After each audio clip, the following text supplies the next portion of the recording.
আমরা বিভিন্ন ব্যাঙের ছাতা বলতাম, বাগানে বাড়িতে এগুলো দেখতাম, কিন্তু এটাও কি খাওয়া যায় কিনা।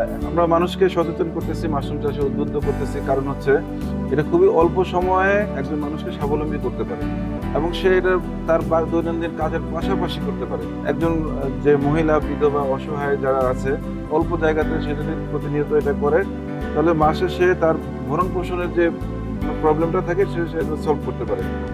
আমার নাম মোসাম্মদ রঞ্জনী আক্তার। আমি এই মাশরুমের কাজ করি। 4 মাস মতো হলো শিখাতে।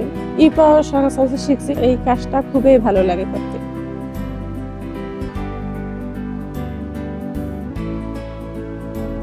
প্রথমে মাশরুমে কাঠের গুঁড়া, গমের ভুসি, ধানের গুঁড়া, পানি, 50 গ্রাম অথবা 100 গ্রাম কেমিক্যাল মাখিয়ে মেশিনের মধ্যে ওয়েট দিয়ে হাফ কেজি করে নিয়ে প্যাকেট তৈরি করি। প্যাকেট তৈরি করার পরে ড্রামের মধ্যে 6 ঘন্টা সিদ্ধ করি। সিদ্ধ করার পরে আবার 6 ঘন্টা জুড়াতে দেই। যখন ঠান্ডা হয় তখন তারপরে আবার ওই খাপা খুলে মাশরুমে বীজ দেই। বীজ দেওয়ানোর পরে তারিখ লিখিয়ে ধুয়ে দিই প্যাকেটটা। 22 দিনের মধ্যে প্যাকেট কেটে দিই। তারপরে ফসল আসার পরে 1 মাসের মধ্যে আমরা ফসল তুলি।